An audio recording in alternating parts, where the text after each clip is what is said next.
जय यशोदानन्दना जय व्रजजनरञ्जना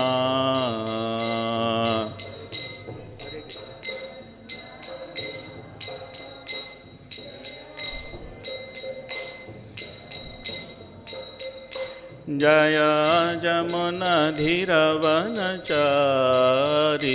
जय कुञ्जविहारी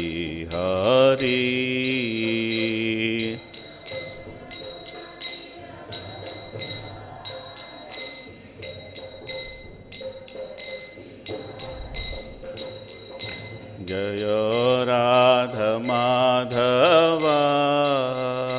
जय कुञ्जविहारी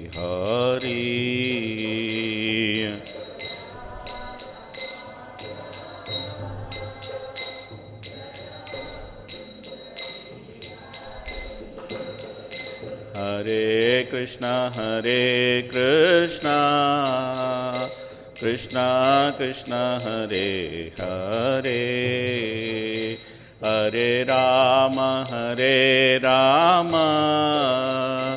राम राम हरे हरे हरे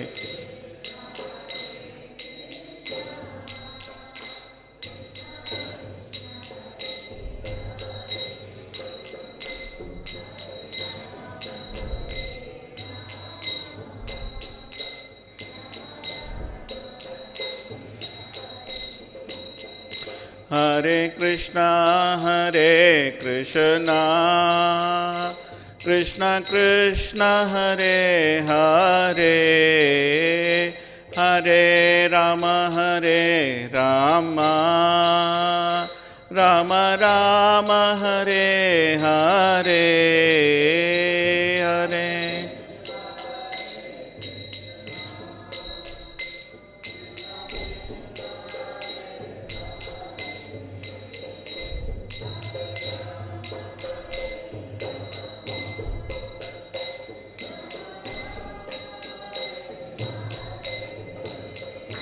हरे हरे कृष्णा कृष्णा कृष्णा हरे हरे हरे राम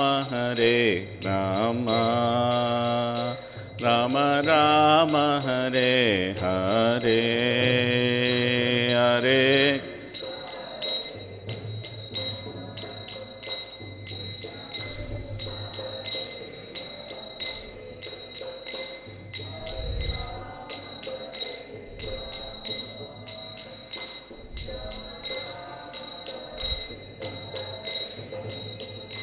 जय प्रभुपदा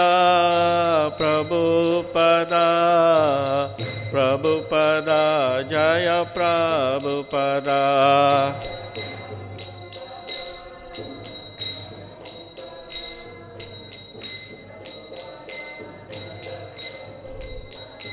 जय राधा माधव राधे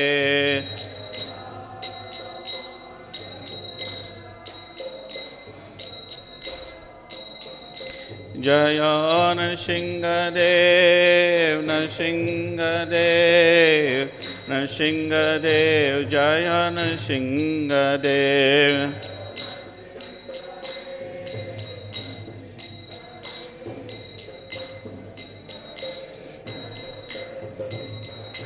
जय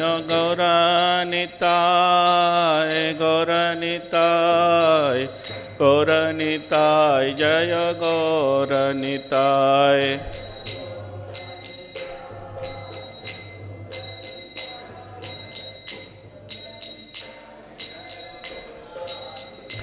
जय जय प्रभुपाद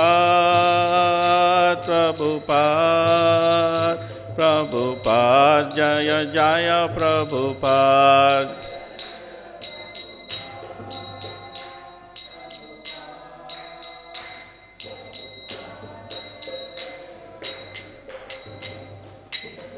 श्रीला प्रभुपाद की गौर प्रेमानंदे। Readings from Srimad Bhagavatam, Canto 1, Chapter 15, titled Pandavas Retire Timely. Today we will deal with text 13. So before going into the text, let us chant the auspicious invocation prayers. I'll chant, please repeat. Om Namo Bhagavate Vasudevaya. Om Namo Bhagavate Vasudevaya. Om Namo Bhagavate Vasudevaya. Nikamakalpatarorgalitam phalam Sukabhukatamrita dravasamyutam Pibata Bhagavatam rasamalayam Muhuraho rasika bhuhi-bhavukaha Narayanam namaskritya Naranchaiva narottamam Devim saraswatim vyasam Tato jayam mudirayet Nashtaprayeshu abhadreshu Nityam bhagavata sevaya Bhagavatyuttama shloke Bhaktir bhavati naishtiki Tatraiva me viharato bhuja-daṇḍa-yugmam Tatraiva me viharato bhuja-daṇḍa-yugmam gāṇḍīva-lakṣaṇam arāti-vadhāya devāḥ gāṇḍīva-lakṣaṇam arāti-vadhāya devāḥ sendrāḥ śritā yad-anubhāvitam ājamīḍha sendrāḥ śritā yad-anubhāvitam ājamīḍha tenāham adya puruṣeṇa bhūmnā tenāham adya puruṣeṇa bhūmnā tatraiva me viharito bhuja-daṇḍa-yugmam gāṇḍīva-lakṣaṇam arāti-vadhāya devāḥ sendrāḥ śritā yad-anubhāvitam ājamīḍha tenāham adya puruṣeṇa bhūmnā.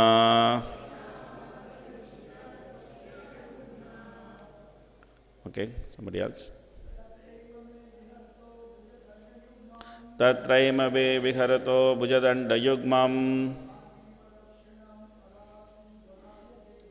gāṇḍīva-lakṣaṇam arāti-vadhāya devāḥ sendrāḥ śritā yad-anubhāvitam ājamīḍha tenāham adya puruṣeṇa bhūmnā tatraiva me viharato bhuja-daṇḍa-yugmam gāṇḍīva-lakṣaṇam arāti-vadhāya devāḥ sendrāḥ śritā yad-anubhāvitam ājamīḍha tenāham adya puruṣeṇa bhūmnā tatraiva me viharito bhuja-daṇḍa-yugmam gāṇḍīva-lakṣaṇam arāti-vadhāya devāḥ sendrāḥ śritā yad-anubhāvitam ājamīḍha tenāham adya puruṣeṇa bhūmnā. Matajis. tatraiva me viharato bhuja-daṇḍa-yugmam gāṇḍīva-lakṣaṇam arāti-vadhāya devāḥ sendrāḥ śritā yad-anubhāvitam ājamīḍha tenāham adya puruṣeṇa bhūmnā tatraiva me viharito bhuja-daṇḍa-yugmam gāṇḍīva-lakṣaṇam arāti-vadhāya devāḥ sendrāḥ śritā yad-anubhāvitam ājamīḍha tenāham adya muṣitaḥ puruṣeṇa bhūmnā tatraiva me viharato bhuja-daṇḍa-yugmam gāṇḍīva-lakṣaṇam arāti-vadhāya devāḥ sendrāḥ śritā yad-anubhāvitam ājamīḍha tenāham adya muṣitaḥ puruṣeṇa bhūmnā. Tatra, in that heavenly planet, eva, certainly, may myself, viharataḥ, while staying as a guest, bhuja-daṇḍa-yugmam, both my arms, gāṇḍīva, the bow named gāṇḍīva, lakṣaṇam, mark, arāti, a demon named Nivātakavaca, vadhāya, for killing, devāḥ, all the demigods, sa, along with indrāḥ, the heavenly king, Indra, śritāḥ, taking shelter of, yad, by whose, anubhāvitam, made it possible to be powerful, ājamīḍha, O descendant of King Ajamīḍha, tena, by him, aham, myself, adya, at the present moment, muṣitaḥ, bereft of, puruṣeṇa, the personality, bhūmnā, supreme. Translation and purport by His Divine Grace of Bhaktivedanta Swami Srila Prabhupada ki jai. Okay, translation. Please repeat. When I stayed for some days as a guest in heavenly planets, all the heavenly demigods, including King Indradeva, took shelter of my arms, which were marked with the gāṇḍīva bow, to kill the demon named Nivātakavaca. O King, descendant of Ajamīḍha, at the present moment, I am bereft of the Supreme Personality of Godhead, by whose influence I was so powerful. Purport. The heavenly demigods are certainly more intelligent, powerful and beautiful, and yet they had to take help from Arjuna because of his gāṇḍīva bow, which was empowered by the grace of Lord Sri Krishna.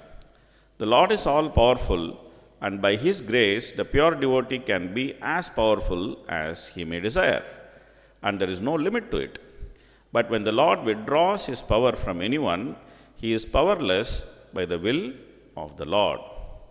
Om ajnanatimmirandasya jnananjana shalakaya chakshurunmilitam yena tasmai Shri Gurave namaha Sri Chaitanya Manobishtam Stapitam Yena Bhutale Swayam Rupagada Mahyam Dadati Sapadantikam Vande Aham Shri Gurun Sri Yuta Padakamalam Shri Gurun Vaishnavamscha Shri Rupam Sagrajatam Sakhagana Raghunathanvitam Tam Sajivam Sadvaitam Savadutam Parijana Sahitam Krishna Chaitanya Devam Shri Radha Krishna Padan Sakhagana Lalita Shri Vishakhanvitamscha He Krishna Karuna Sindho Dīnabandho Jagatpate Gopesha Gopika Kanta Radha Kanta Namostute Tapta Kanchana Gaurangi Radhe Vrindavaneshwari Vishamanasute Devi Pranamami Haripriye Vancha Kalpatarubhyascha Kripa Sindubhya Evacha Patitanam Pavanebhyo Vaishnavebhyo Namo Namaha Namo Vishnupadaya Krishna Prashtaya Bhutale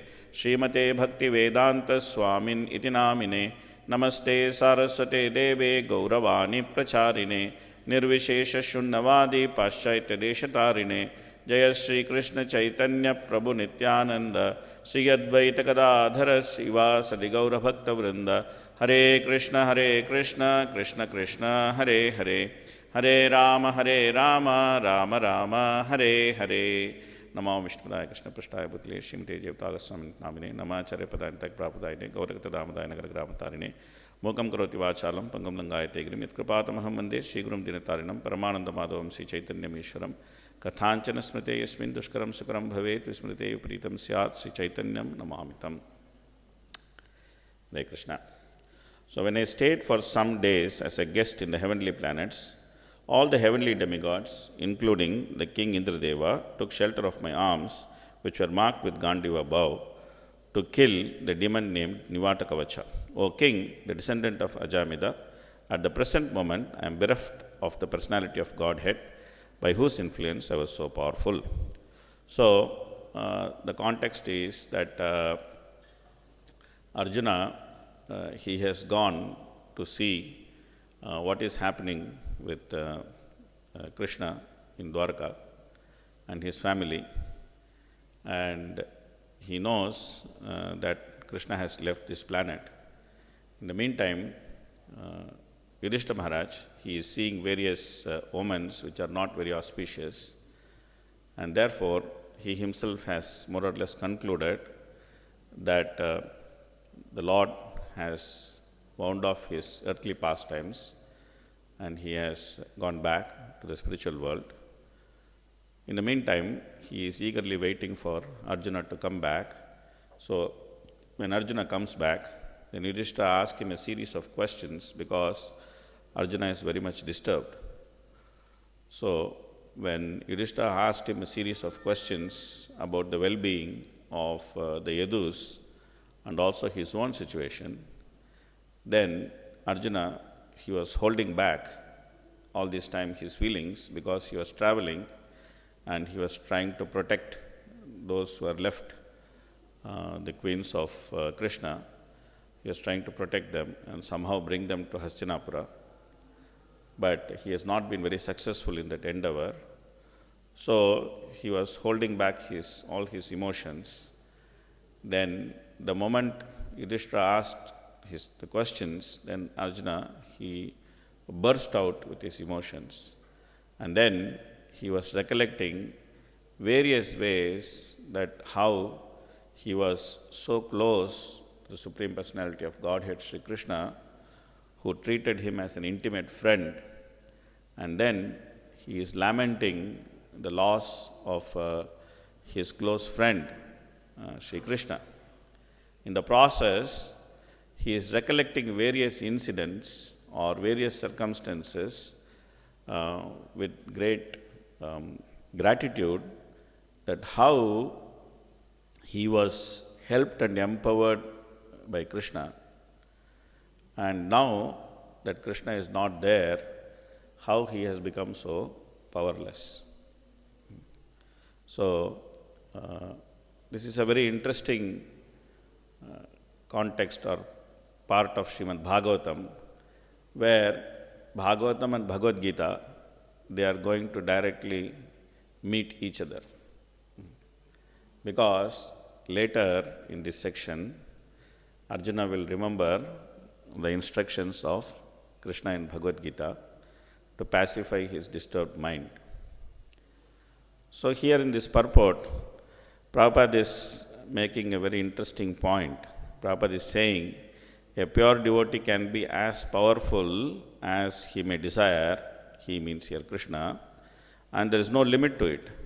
When the Lord withdraws his power from anyone, he is powerless by the will of the Lord. It's a very interesting point that Prabhupada makes in this purport. Because Arjuna was considered the most powerful warrior, very skilled. He was called Savyasachi because he could equally use both his arms to dexterously release arrows. This is a very rare skill. It's considered to be a very rare skill to utilize both his arms in an equally powerful manner, because normally we have one arm which is quite powerful and then one arm which is not so powerful. But with Arjuna, that was not the case. He was equally powerful in utilizing both his arms. And he had in his command all the weapons of all the demigods. This is the particular incident which is being referred here, because before the Mahabharata war, Krishna told Arjuna that you please go and do austerities to please Lord Shiva. And when Lord Shiva is pleased with you, he will deliver his personal weapon to you. And once you get Lord Shiva's personal weapon, then all the demigods will come and deliver their weapons to you. And this way, you can have an array of divine weapons which could be used under your command because of the terrible war which is going to come. So, according to the instruction of Krishna, Arjuna also went and then he did various austerities to please Lord Shiva. Lord Shiva came as a hunter and then he had a fight with Arjuna and he was quite pleased with Arjuna's valor and he gave his own weapon, Pashupata, to him. Then later, Indra came and he invited Arjuna to the heavenly planets, and then all the demigods, they offered their personal weapon to him, and then they requested him to go and fight these demons named Nivātakavaca, who was very powerful, and the demigods were unable to fight him. So he went and then he defeated this demon and killed him, and then he was given a half elevated seat near Indra as an honor, and he also got attracted to, and the heavenly girl Apsara, she also got attracted to him.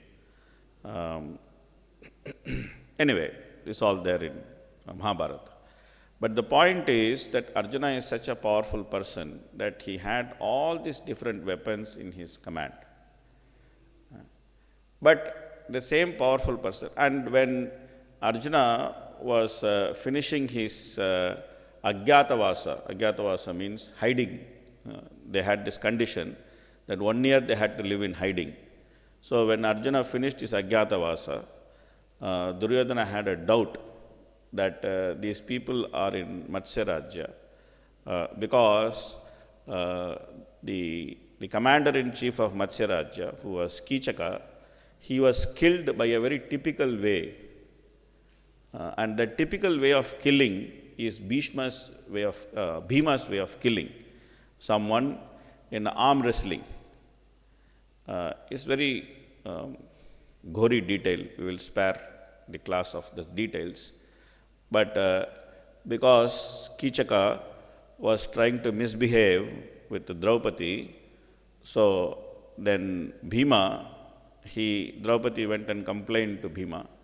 And then Bhima said, don't worry, you call Kichaka to enjoy you in the middle of the night, and then I will take care of him. So when Kichaka came, thinking that he is going to enjoy Draupadi, he met his death in the hands of Bhima. So when various spies informed Duryodhana that this is how Kichaka was killed, then Duryodhana immediately understood, because Kichaka is very powerful. There are only few people who could kill him. One is Bhima himself, the other one is Duryodhana himself. There are very few people who could actually kill him in an arm-to-arm fight. So he somehow deduced, okay, these people should be hiding there. So he made a plan to attack the kingdom from various directions. And then first the kingdom was attacked from one direction, and then the whole army went to fight that direction. And then the entire army was gone. And then the Kauravas attacked the kingdom from other direction. And who was left? Only Uttarakumara was left, the prince who is a coward, and then Arjuna, who was like an Inanch, Brihannala. So there's a funny part in Mahabharata where Brihannala becomes the charioteer of Uttarakumara, and then they go to fight. And anyway, later Arjuna reveals himself to be Brihannala, and then Uttarakumara becomes the charioteer. He becomes very brave. He becomes the charioteer. and then he drives the chariot, and Arjuna goes alone to fight the entire Kaurava army. One person against the whole army. And then, when he twanged his gāṇḍīva, then immediately Dronacharya said, I know this sound. This is the sound of gāṇḍīva. Everybody be careful. Protect Duryodhana. Do this, do that. He was shooting command after command. Duryodhana got irritated. He told to Drona, what is this? Why are you making such a big fuss about this? He's just one man. We are such a big army.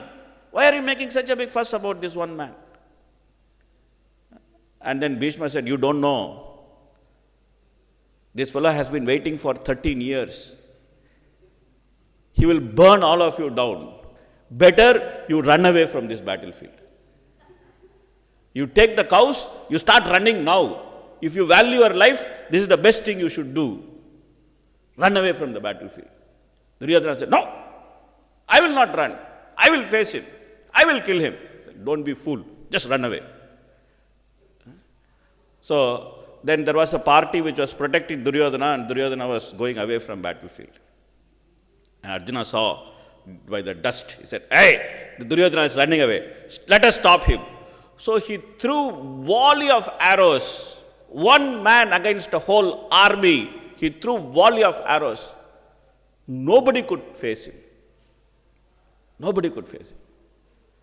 Finally, he took one particular weapon. That weapon was called Mohanastra. And that weapon had the power to make everybody faint. So he took that weapon and he sent that weapon. Everybody fainted. Every one of them, all big warriors, everybody fainted. Because Uttara Kumara had promised his sister Uttara that he will bring the crown and the upper garment of all the big warriors of Kaurava army.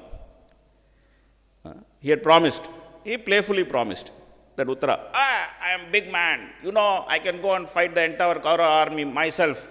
My dear sister, you want to play with your dolls? I will bring all the upper garment of all the great warriors, different colors. You can put it on your dolls and play. I will give their crowns. You can make jewels from those crowns. He made some big promise. And then when he saw the whole battlefield, he started running backside. Then anyway, so then because they all fainted, then Arjuna told Uttarakumara that go and collect the upper garments of everybody. Don't touch Bhishma because he knows the counter incantation of this Astra. Except Bhishma, everybody else is fainted. Go and take everybody's crown, everybody's upper cloth, go and take. So he collected everybody's crown, everybody's upper cloth, and then he came back. And then they went back. Then they all came out of the influence of Mohanastra, and then they started shouting, fighting, hey, now let's go, let's attack. Bhishma said, don't be fools. He has already defeated you. You are already defeated. Why? Because he took away your crowns, he took away your upper garment. This is considered as a summary defeat for Kshatriya. If an enemy comes and he is able to remove the upper garment and the crown in a battlefield, it is considered to be summary defeat of a Kshatriya. So he said, already he has defeated all of you. Already you are all defeated. Now what you are saying, big words, now you will go and attack that, this finished. Go. Duryodhana did not want to make big fuss because anyway, he understood that Arjuna has been exposed. So he was very happy. Now I have some excuse to send them back for 14 years. No problem. Battle lost, but war won. So he went back, and they all went back. So Arjuna was so powerful. That's the point. That's why I told this whole incident. Arjuna was so powerful. Single man. He could handle the entire Kaurava army. But the same Arjuna, same gāṇḍīva, same bow, same arrows, he could not face some dacoit cowherd men. Dacoit cowherd men who simply came with some sticks and attacked Arjuna. Arjuna tried to take his gāṇḍīva, put his arrow, and then tried to send some arrow. Nothing could happen. They simply stole away different queens of Krishna. You consider that what would go through such a personality, such a great warrior, that the Kaurava army was compared to ocean, and he could cross that ocean single-handedly, and now he cannot face a bunch of dacoit cowherdmen. You are devastated. And that too, for a Kshatriya, it is his bound duty to protect unprotected women. If he is defeated when he is just alone, is not such a big thing. When he was doing his duty of protecting women who had no protection, somebody comes, simply snatches those women away in front of his eyes, and he is powerless to stop them. It's not so easy. It's not so easy. It's not so easy. So, Arjuna, he is lamenting. It was so powerful when Krishna was there. So powerful when Krishna was there. Now Krishna is not there. I have become powerless. I can't do simple things. I can't do simple things.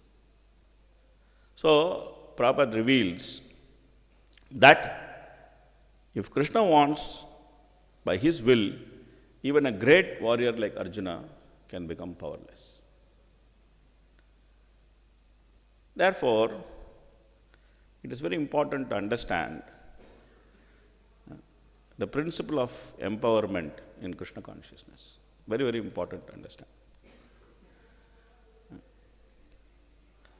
The principle of empowerment is that the empowerment remains as long as Krishna wants,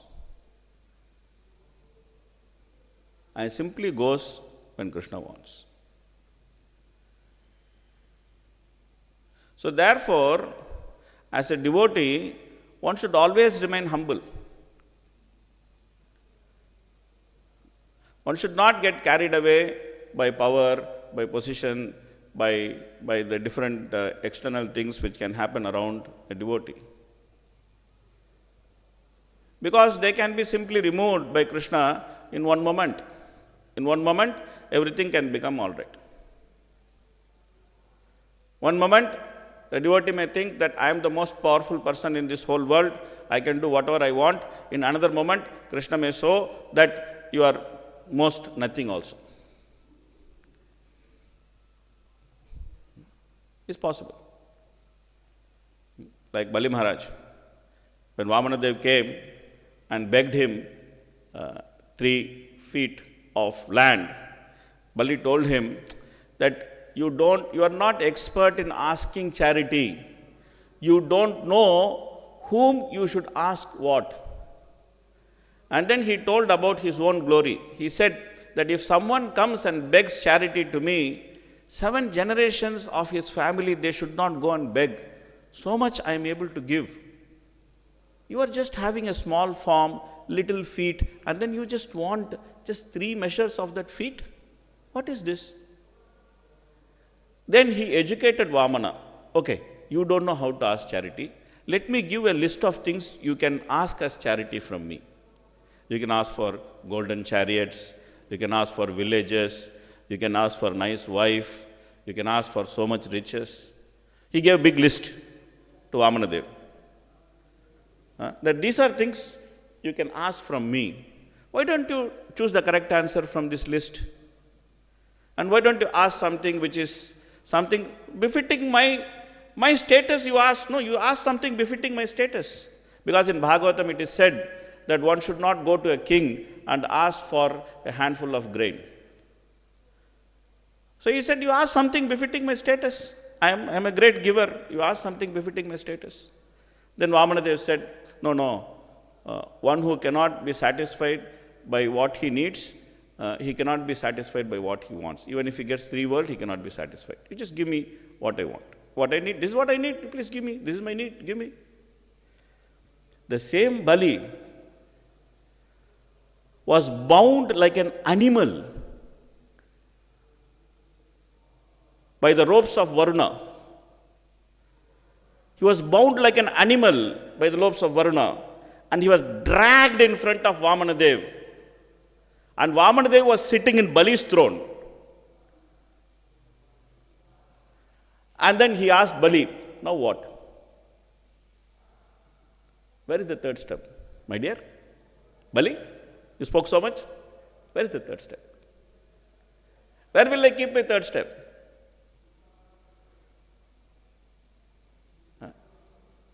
Where will I keep my third step? Tell me, tell me. You said you are a great giver. Tell me, where is the third step? So, Bali was unbewildered. This is Bali's greatness. Bali was unbewildered.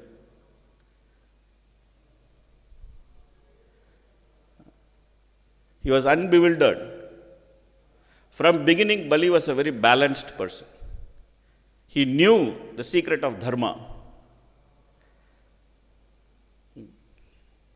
In the beginning of this Leela, it's a long Leela. In the beginning of the Leela, when the demigods go to the Lord and then complain that we are bereft of all our opulence, Bali has overtaken our kingdom, the Lord tells the demigods, time is not in your favor.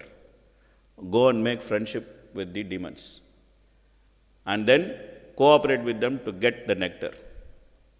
So when Bali is arrested, and when the demons try to attack the demigods and Vamanadev, then Bali tells the demons, time is not in your favor.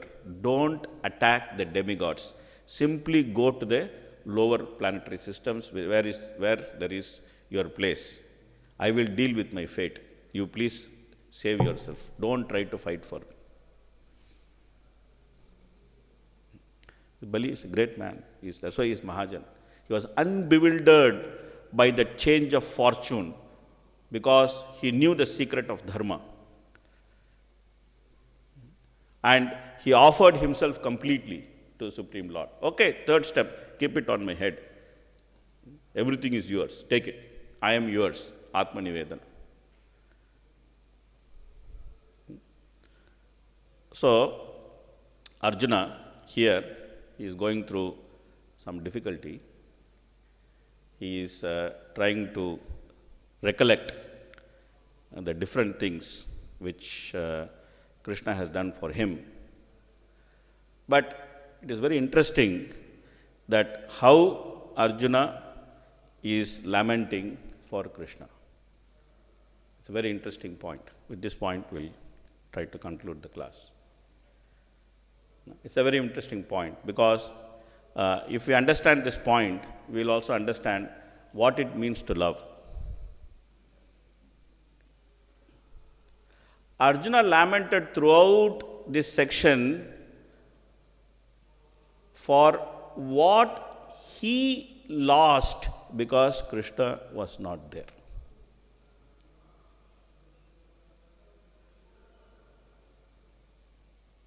Please carefully think about it. Arjuna lamented in this section about what he lost because Krishna was not there. Even though it seems that Arjuna was missing Krishna, but it is all about himself. It's all about himself.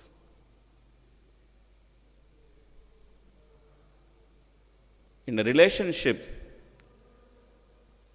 when there is love, and when that love is based on all about yourself and what somebody else can do for you, that is considered as third-class love. Considered third-class love. It's business, it's not love. Because the love remains as long as something the person can do for you. It's not about the person himself. In material world,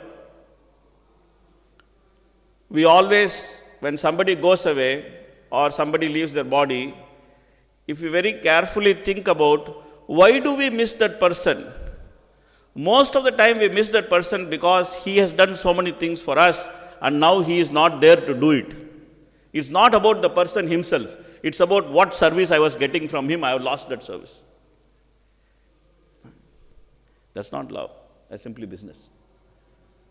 It's simply business.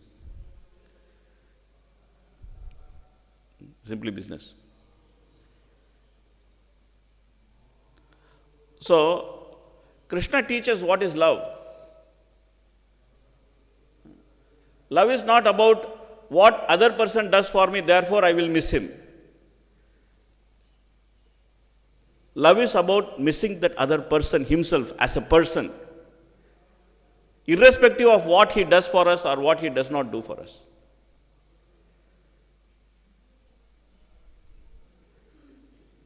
Bali shows that in his surrender.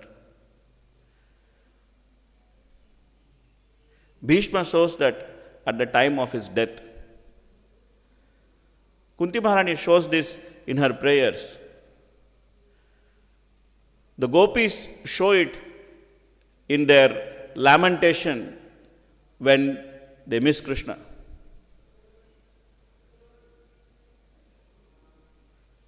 It's not about what we get in that relationship. It's about the relationship itself. Krishna shows it to us in this material world. He shows us what is love. Love is about giving without worrying about what you can get. Love is about giving even when you get something opposite. Like the great philosophers, they write big philosophy. And what they write in their philosophy, oh, there is no God. Karma is great. Mind is great. Logic is great. There is no God. Writing big philosophy.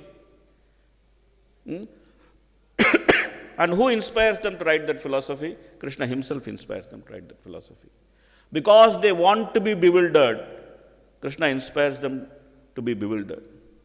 And to use their very God-given intelligence to deny the existence of God.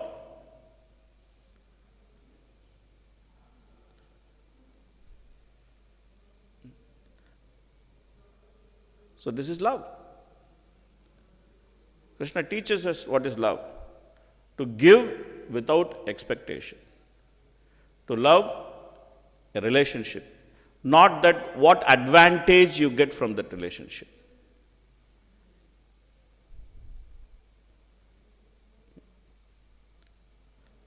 It's a very subtle thing. It's a very subtle thing. It's not. Sometimes it's not so easy to process, because we are so used to evaluating everything, every relationship, based on what we can get.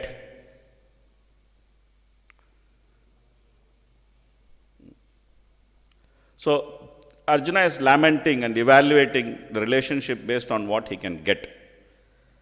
But when he realizes that this is what I am doing, then he remembers Bhagavad Gita. When he remembers Bhagavad Gita, which will happen after a few verses, then he actually realizes, what I am doing? Krishna already told me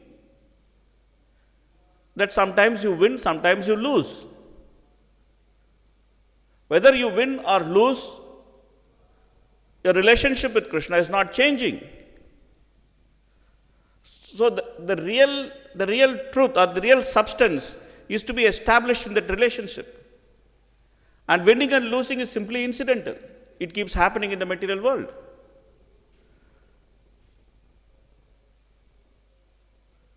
So then you can actually, beyond the externals, you can actually be in be in relationship with Krishna. You can love Krishna, you can love the Vaishnavas, you can love the community of devotees. You can reciprocate love without expectation. And when we are able to do that, then we can understand the substance. Vastavam atra vastu shivadam tapatrayonmulanam.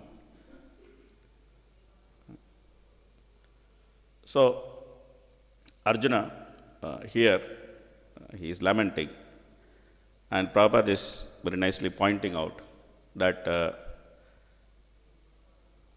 if Krishna wants, he can do anything. If Krishna wants, he can empower us. If Krishna wants, he can take away that empowerment. But it is not that when Krishna empowers us, he is my friend, and when Krishna takes away that empowerment, he is not my friend anymore.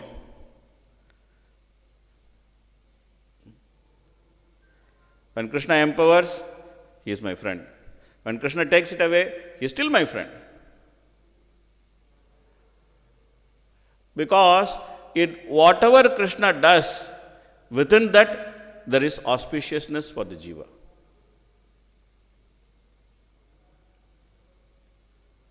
That should be clearly understood. This is what Bhagavatam is trying to teach us from beginning to end. That surrender to Krishna, and whatever Krishna does to you, your auspiciousness in that is there in that. This is what is your good fortune. What Krishna does to you, within that is your good fortune. If Krishna empowers you, your good fortune is in the empowerment. If Krishna takes away everything from you, your good fortune is in Krishna taking away everything from you. Because ultimately, we need to understand Bhaktaram Ekatapasam Sarvaloka Maheshwaram Sugrutam Sarvabhutanam Nyatva Mam Shantim Rachati. That he is the enjoyer, he is the controller, and he is the well-wisher.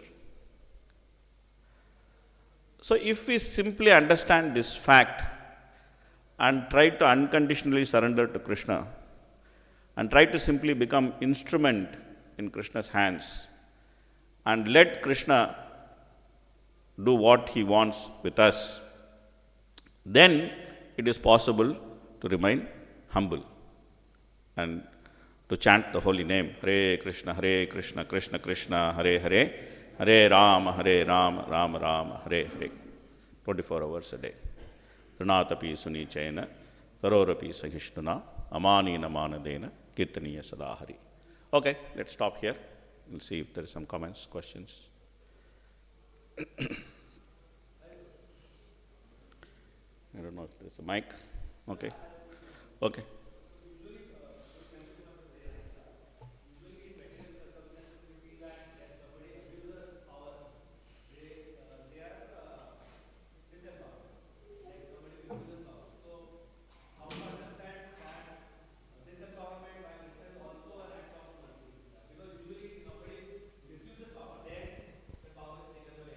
Good, no? If somebody is misusing power, then power should not be with them, should be taken away.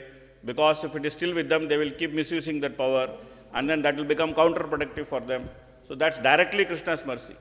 It is very easy to understand that when someone is misusing power and the power is taken away, it's very easy to understand that it is Krishna's mercy. But when somebody is not misusing power and still the power is taken away, that's the time it is difficult to understand it is Krishna's mercy. That is Arjuna's case. He is not misusing his power, he is simply trying to protect some woman, and still Krishna takes away that power from him, because for Arjuna, he has to be without power to understand his actual position. And to appreciate that dependence on Krishna, he has to be without power. So it's not about using power or misusing power. It's about being in relationship with Krishna and understanding the depth of relationship. So whatever is favorable to that, Krishna does, and that we should accept it as Krishna's mercy. Does it make sense? Yes, Prabhu. Hare Krishna Prabhu, thank you for the class. Regarding the unconditional love that we need to cultivate, this only makes sense when we cultivate this towards the Supreme Lord or His pure devotee. Otherwise, it's like Shrama eva hi kevalam, because you're just giving and giving, you're not getting anything. Of course, you'll be frustrated and you could be abused as well. So one of the Goswamis, I can't remember the reference, he says that even with devotee family members, this should be done simply as a duty, giving and not expecting things. But actually, you cannot experience pure love unless the family members are enough purified, and then Prabhupada said, when you become a pure devotee, then the exchanges are more sweet and there is no expectation from either side. So that was a comment. I have a small question also. So you're also explaining about being empowered and empowerment taken away suddenly by Krishna and how we should take it very nicely. How to understand that a certain person is actually empowered by Krishna and we should follow this person. Otherwise, we keep getting cheated again and again, and we are misled like that. Thank you. Yeah, it's a nice question, that how to understand that a person is empowered or not, and followed by Krishna. It is easier to understand empowerment when, like in Chaitanya Charitamrita, Mahaprabhu gives a simple formula, which is quite useful for us in Kali Yuga, because it is directly connected with the Yuga Dharma, which is chanting of the holy name. So in Kulyagrama, when Mahaprabhu comes every year, one Vaishnava comes and asks Mahaprabhu that who is a Vaishnava? This question he comes and asks.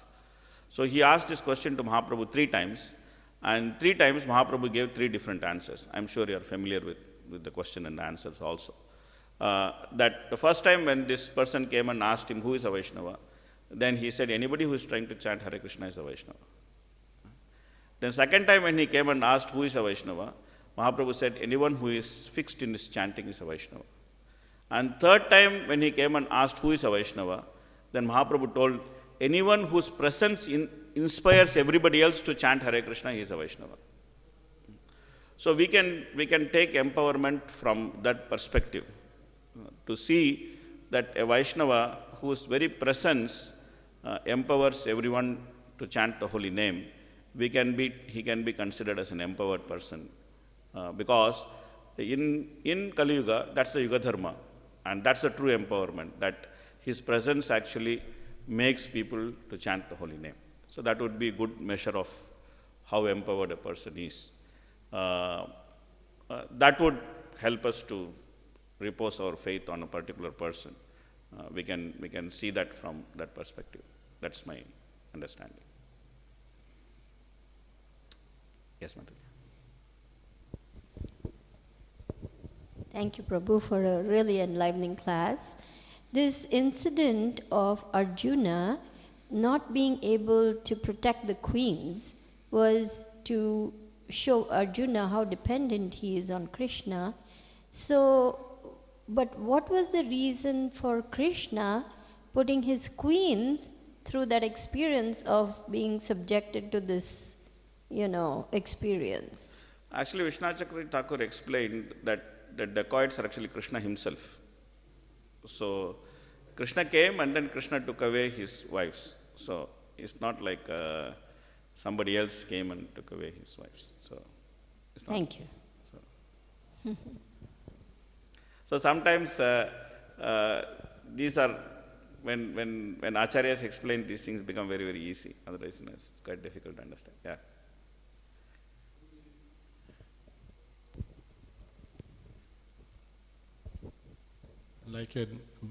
First of all, thank you very much for explaining wonderful, different topics or to realize in our life.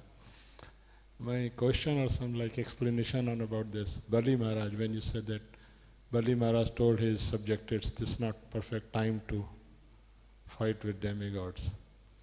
So, Bali Maharaj is a devotee. So, what type of asuras are they are they are also devotees, or how to understand, because Krishna is helping in a Vamanadev inside of demigods. And Bali Maharaj is saying to his subject, it's not time.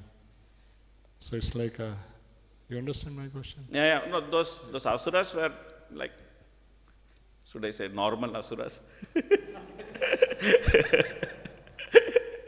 They were like normal asuras. But I mean, just a simple point I just wanted to say that it's very difficult to understand in some pastimes whom Krishna is helping, okay? It's extremely difficult to understand. Like in Bali Maharaj's pastime, is Krishna helping Indra or Krishna helping Bali? It's very difficult to understand. Because ultimately, Bali walks away with Krishna and Indra walks away with the kingdom. So, Krishna helped whom? So, Bali gets the king, doesn't get the kingdom, okay? But he goes with Krishna. Vamanadev says that I will protect your kingdom and I will stand in front of you. You can always see me. Okay? This is what Bali got. What did Indra get? Indra got his kingdom. And then he could see Vamanadev once in a year or something like that. So who got the favor of Vamanadev? Whom Krishna was helping? Same with Indra and Vritrasura also, no? That Indra walks away with the kingdom, Vritrasura walks away with love of Godhead. So whom Krishna was helping? Like Prabhupada says in that purport, in Vritrasura's purport, that Vritrasura will go back home, back to Godhead, and Indra will rot in this material world. It's exactly the words which is used by Prabhupada. Indra will rot in this material world.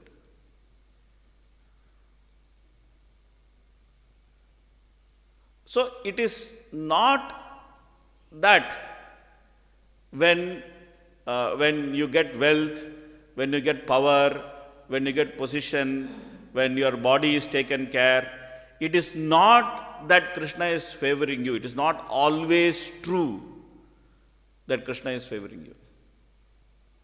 And when you get into difficulty, when things go south, when you get insulted, when you are put into difficulty, when people are going crazy about you, it's not that Krishna is not favoring you.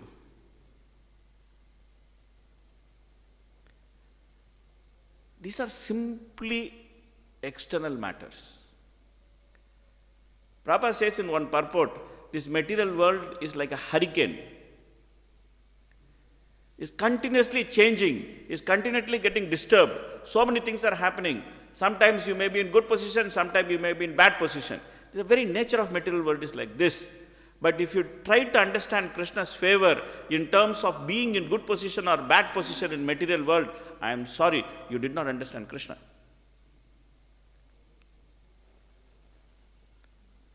Because the very nature of material world is like this.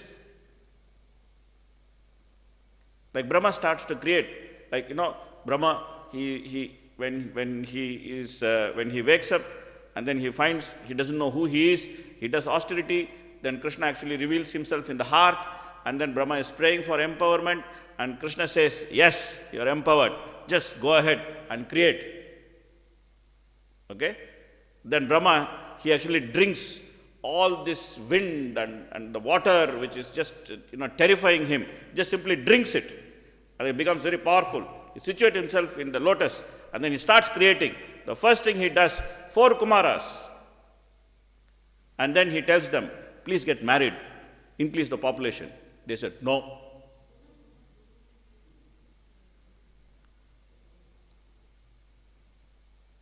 He becomes angry, and from his anger, Rudra comes. And then he tells Rudra, please get married and increase population. He says, yes. And then he gets married, and then he increases population. All the population, they start destroying the creation. Is opposite thing is happening. He's supposed to create, now destruction is happening. So he calls Rudra and then tells, stop, don't create your population. Go and do austerity.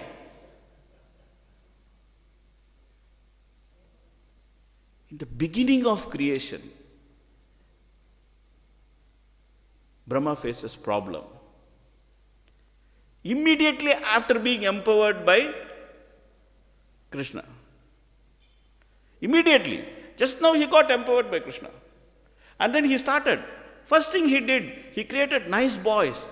And then they don't obey him. And then he created someone who obeys him. But the result is opposite. This is the very nature of material world. This is the very nature of material world. It is happening from the beginning of creation. Very nature of material world.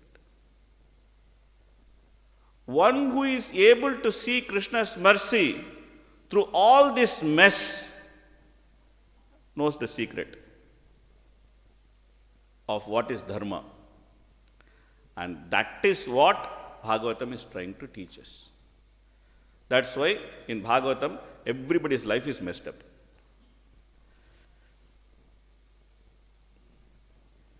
You take anybody in Bhagavatam, their life is messed up.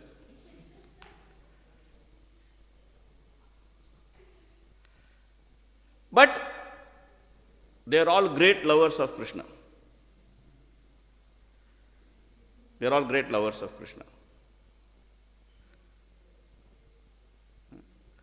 So Bhagavatam teaches us it's not about what happens to you in this material world. It's simply about how you utilize it to love Krishna more and more. That's it. That's it. Mataji, we should stop. It's 9:02. You can privately ask me. Okay. Hare Krishna, Krishna Krishna, Hare Hare, Hare Ram, Ram Ram, Hare Hare. Granth Srimad Bhagavatam ki jai, Srila Prabhupada ki jai, Gaur Premanande, Hari Hari Wo.